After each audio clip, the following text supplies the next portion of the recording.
We're interested to learn that BMW is investing 10 billion yuan in its EV project in Shenyang. Tell us about this big investment. I think it's important to know that we invested more than 80 billion renminbi since 2010 in our production structures here in China, up in Shenyang. And just 4 months ago, we announced the next big investment, 10 billion renminbi into the newest battery storage facilities for our new NEV vehicles here for the Chinese market. And by the end of this year already, we will have 11 battery-only vehicles here in the marketplace. Most of them are produced in China, some of them are imported, and we believe in the opening up strategy of China and have a very positive view.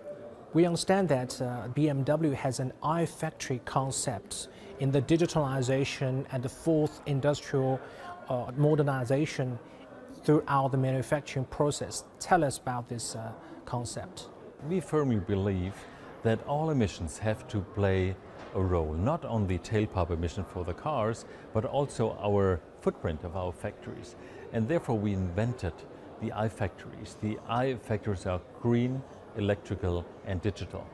And they pay into that scheme of the future footprint we have.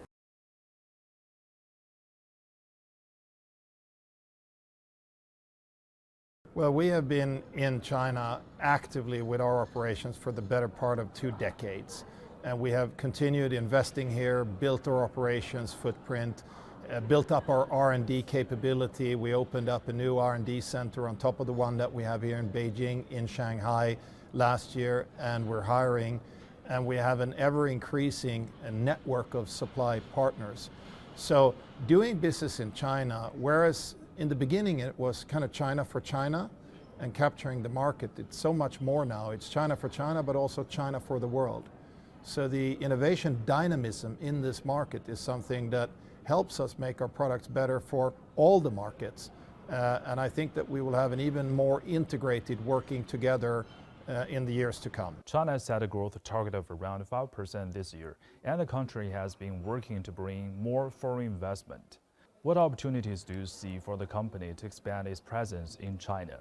I would say that I'm fairly optimistic that China can achieve the 5% goal. And if China grows by 5%, it's of course good for China, but it's also good for the world, because it would be a sizable part of the economic growth for the world for this year. And what has been the recipe of success really for decades now is opening up, making the country attractive to investment, opening up markets, integrating the Chinese economy with the world economy. So if China continues on that path of opening up, as I've heard here from policymakers at the China Development Forum, then I think that success story can continue.